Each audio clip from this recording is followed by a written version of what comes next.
asalaamualeykum mbokki Kolda ñu ngi leen di nuyu président Déthié jafe naa wax de parce que xayma moo jafe waaye nag dafa mel ni sama goro yi ñoo teppi affaire bi dafa mel ni xaw naa jafe nag kenn mënul comparer dëkk yu jaar yëpp waaye nag li tax ñeneen ñi xaw a gañe tuuti mooy bëri na foo xam ne guddi lañ fa dugg guddi xam nga ku la mën a xaar 3 heures ba minuit te mobilisation bi wàññeekuwul ñooñu seen affaire exception la waaye yéen ñëpp nag waa Sénégal yëpp mention spéciale félicitations xam ngeen lii xam nga tëdd di nax sa bopp loolu dafa yomb waaye ñoom xam nañ ni lii daje fii ak ñoom bi ñu ñëwee li ñuy def pour am le tiers de ça est-ce que am na ku ñu jox xaalis fii pour nga génn est-ce que am na ku ñu promettre dara pour nga génn ku fi ñëw rek sa coobare bopp moo la andi moo tax affaire yi bokkul suñu gars yi dañuy nax seen bopp rek mais xam nañ ni bokkul kon Kolda félicitation suñu xol sedd na waaye nag sama ñëw Kolda yépp nag en tout cas 2019 ba léegi suñu dugg Kolda nii lay mel kon ñu ngi remercier waa Kolda di leen wax ni seen confiance nous saurons la mériter mais nag gis ngeen nii benn solo rek la mën a am balaa ñuy gëm lii le 31 mu féetaliku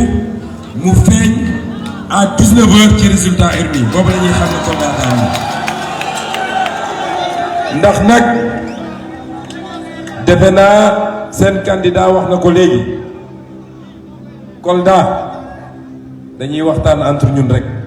nañu waxtaan parce que xumbal bi neex na yoox yi neex na waaye dañuy bëgg waxtaan bi am njëriñ li ma wax démb Vélingara moom lay waxaat fii ñun li ñu mënul comprendre mooy pourquoi région ak département yi Macky Sall gën a sàggane ci Sénégal ñoom ñooy voté massivement pour Macky Sall pourquoi est-ce que mais leen man est-ce que waa Dakar dañ ñoo war a gën a nekk ay patriotes ñun waa Kolda pourtant Dakar la Macky Sall def 80% des investissements waa Dakar tourné nañ le dos à Macky Sall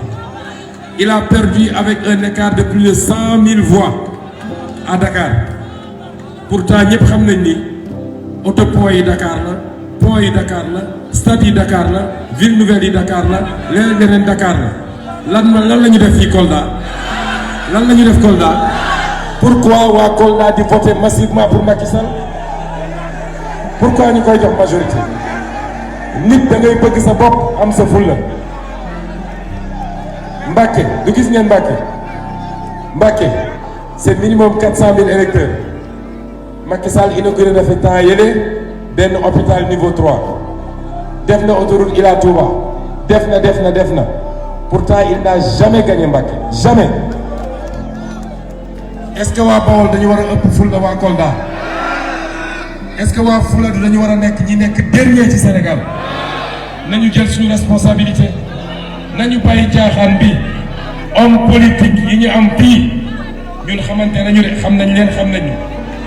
ils ne pourront jamais avancer le Sénégal seen objectif yépp mooy nañ ma jox des postes de responsabilité ma mun a fexe ba am ay milliards wala ay millions ñëw di jënd des électeurs mais amuñu programme amuñu vision amuñu yéene ci Kolda donc Kolda prenons nos responsabilités Casamance nag mën nañu ne ni Bawol yeewoo Dakar yeewu Thiès nga xam ne mooy Kayor yeewu fii Casamance am na fu commencé fu yeewu bi commencé ndax région de Ziguinchor moom 2019 ba léegi perte na ko mu des nag région de Kolda ak région de Sédhiou est-ce que normal na ñu classer ces régions-là parmi les régions les plus frappées par la pauvreté au Sénégal ba pare région yi ñooy continuer di voter pour Macky Sall lan moo waral loolu wax ji yenn saa yi mun na bañ a neex wax ji yenn saa yi mun na niroog dañuy agressé nit ñi déedéet dañoo am cofeel ci yéen dañoo am cofeel ci Kolda bëgg mbiri changé mais changement bi waa Kolda ñoo koy porté ñun suñu discours rek la ñu am yéen ñi nekk fii taxu leen ma wax de man xam naa ni yéen am ngeen sensibilité ba pare xam naa ni yéen tourné ngeen le dos à Macky Sall mais il faut aller parler à ceux qui sont dans les maisons ñooñu ñuy manipuler di leen jënd di leen gëmmoo ay théories yoo xam ne amul ñooñu looy le principal objectif moo tax li ñu bëgg wax nañu léegi hôpital bu inondé man Kolda maa ngi koy ñëw depuis des années et des années je ne vois pas de changement à Kolda dafa mel ni sax Kolda marche à reculons est-ce que bëgg ngeen loolu changer le changement est entre vos mains balaa may dugg ci détail nag di ngeen ma permettre à partir d'ici ma adressé wu à tous les Sénégalais le président Déthié Fall wax na léegi la violence mais leen ma wax tuuti ci thème violence bi parce que nag y a beaucoup d'hypocrisie au Sénégal l'hypocrisie médiatique l'hypocrisie de certaines autorités l'hypocrisie de soi-disant intellectuels ñun kenn mënuñoo xoqatal Sénégal benn violence moo fi am te mi ngi jóge toujours ci Macky Sall ak njabootam benn violence bi ñu commencé ba léegi notre caravane gis nañu ay nit yu déclaré publiquement ne Yewwi Askan Wi du dugg bërëb sàngam wala dugg bërëb sàngam on n'a pas entendu les hypocrites dénoncer déggoo kenn mu wax bu doon man maa ne te nit nag da ngay wax loo mën man de su ma ne woon Benno Bokk Yaakaar du dugg Ziguinchor je vous jure que du dugg Ziguinchor ñun Yewwi Askan Wi bu ñu ne woon Benno Bokk Yaakaar du campagne Dakar mais nous sommes des démocrates chacun doit entrer là où il doit entrer présenter son programme ay Sénégalais sans être violenté sans être menacé sans être agressé waaye dégg ngeen fii cet idiot de Farba Ngom xaw ma Charlie Chaplin lañ ko war a xaw ma lan taxaw na ñun du ñu dugg Fouta bi ñu duggee Fouta dafa dem tëju ji su génnoon dinañ ko dugalaat néegu góor xam ngeen li ma wax il n'ose pas sortir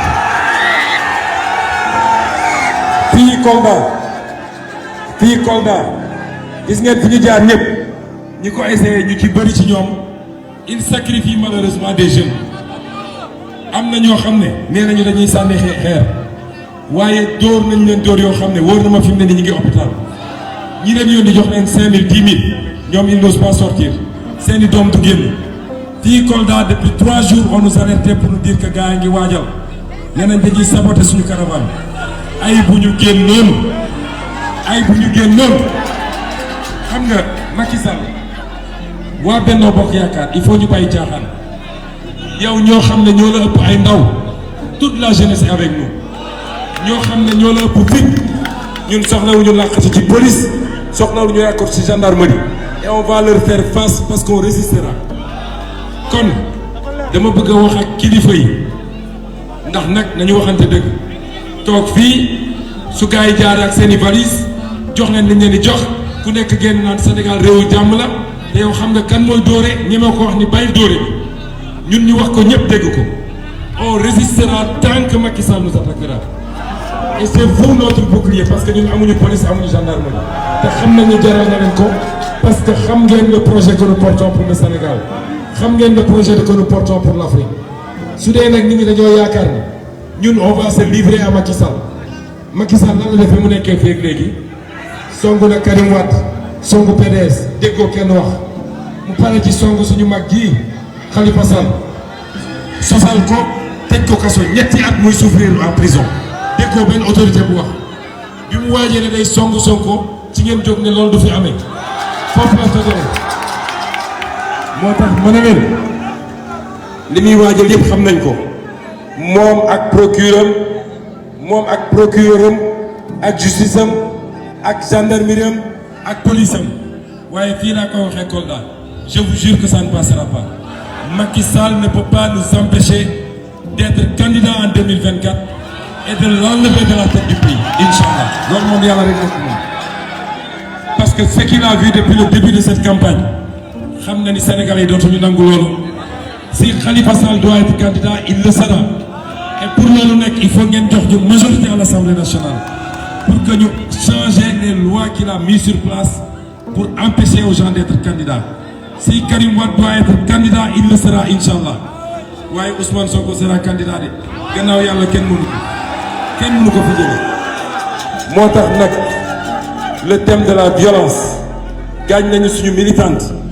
ñun mënoon nañu régler ce problème là xam nañ fan la ñu dëkk ñoom tey suñu joxoon ndigal xale yi fu ñu dem xale yi ne ñun ndigal la ñuy laaj buñ la ne woon dem leen taal seen i kër ñoom ñëpp tey seen kër tàkk on ne le fera pas parce que nous sommes des républicains mais nag y a une limite à tout. Qu'ils utilisent la presse pour nous insulter, ça passe encore. Parce que yàqul dara li ko wane mooy lii. Qu'ils utilisent des parleurs ñu dem ci médias yi di wax lu leen neex, ça passe encore. Ils ne font que notre promotion. Mais dóore bi ak gaañe bi ak rayaate bi dina jeex Sénégal bu soobee yàlla. bu loolu weesoo nag la jeunesse coldoise, les femmes coldoises, les parents du troisième âge coldois yéen laay waxal tey et les immigrés de Kolda.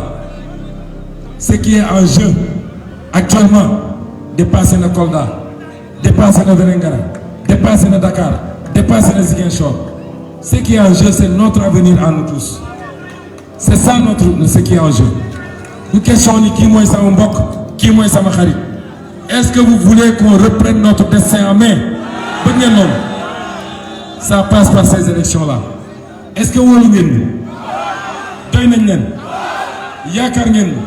gannaaw yàlla. Na leen jaral lim leen war a jaral. Xam ngeen tey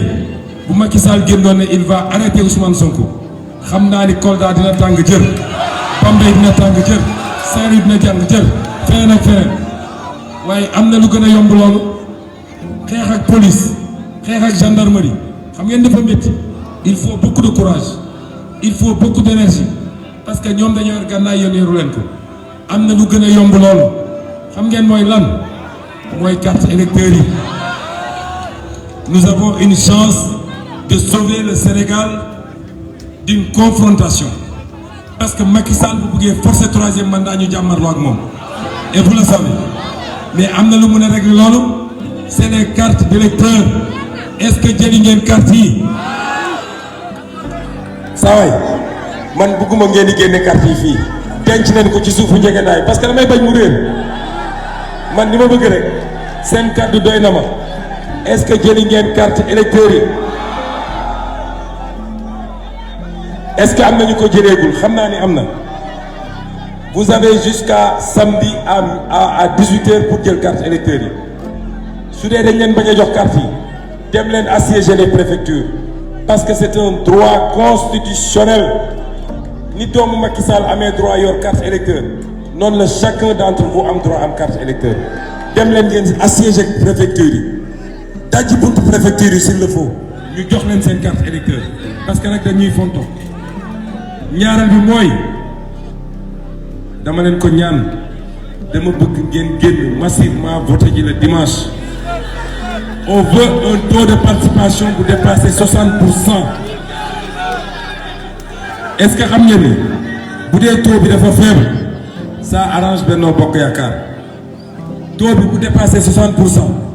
Benno Bokk Yaakaar perdra au minimum gëmm ni moom mun na am 25% ci score fii. Donc ñoom ñi ñuy jox xaalis pour ñu voter ñooñu dinañ génn voter ji yéen ñi nga xam ne nag conviction moo tax ngeen di génn su ngeen toogee ci biir kër yi problème dina am. Donc sortez massivement voter ngir yàlla suy taw wala mu naaj quel que soit alpha sortez massivement. bu ngeen paree loolu restez dans les bureaux de vote pour sécuriser bu leen nangu transfert d'électeur ku bokkul ci koñ bi du voter ci koñ bi. ay yooyu ñuy def noonu naan nuñ ko tuddee sax ordre de mission bu leen nangu ordre de mission voté bu leen nangu ku bokkul ci koñ bi ñëw di voté ci koñ bi parce que chacun connaît ñan la bokkal koñ bi ku ñu jëlee Dakar wala Diourbel wala ñu dem yëpp ay nit Gambie wala Guinée bu leen nangu ñu voté fii su jaree ngeen xeex ak ñoom xeex leen ak ñoom mais bu ñu voté su ngeen paree restez jusqu'au soir ba ñu signé PV yi ba pare wax ma ñu ne 18h jot na rek ngeen tasaaroo de vous savez que c'est des voleurs et ils vont essayer de voler les élections ngeen permettre ma nag ma avertir les préfets et les sous-préfets. Vous n'êtes pas des préfets, des sous-préfets de Macky Sall. Vous l'en def luy taal réew mi ndax bu takkee du ngeen ci mucc seen njaboot du ci mucc. Nous tout ce qu'on demande c'est un scrutin transparent, équilibré et que les Sénégalais s'expriment librement et que le choix du peuple soit respecté au soir du dimanche 31. su ko Macky Sall bëggee jalgati du sotti de ci réew mi la ca des nag waa Kolda est-ce que fii Kolda Macky Sall jox nañ ko 12 ans il a fait les 11 ans est-ce que ci 11 ans il y a un changement à Kolda est-ce qu'il y a un changement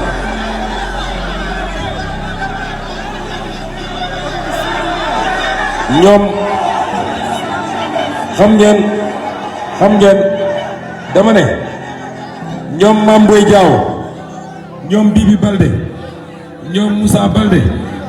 bu ñu ñëwee fii di wax xam ngeen ñëw fi yor seeni ngandim kat di jouer au Pacha dem dal ci hôtel yi yor xaalis bu dul jeex di jënd waa Kolda ils ont été avec Macky Sall pendant 11 ans demandez-leur lan mooy bilan Macky Sall à Kolda c'est la seule question 0 bilan est-ce que ñooñu mérite nañu waa Kolda di leen voté naat moo tax ma ne d'accord ngeen ni Macky Sall duñ ko jox 3e mandat est-ce que bëgg ngeen 18 mois yu dese Macky Sall à la tête du pays est-ce que bëgg ngeen Macky Sall ne cocc mel ni muus bu naan meew y a qu'une seule solution donner la majorité à l'intercoalition Yewwi Askan Wi Wallu parce que bu ngeen ko defee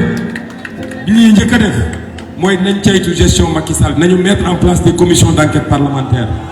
les 1000 milliards yi ñu ne def nañ ko ci feebar bi Covid bi les 760 milliards yi mu ne def na ko ci inondation yi les 1500 milliards yi mu ne def na ko ci terre bi ak yeneen suñu pétrole ak suñu gaz bi nga xam ne jaay na ko moom ak rakam géej gi nga xam ne jaay na ko suuf si nga xam ne ñu ngi koy jox tubaab yi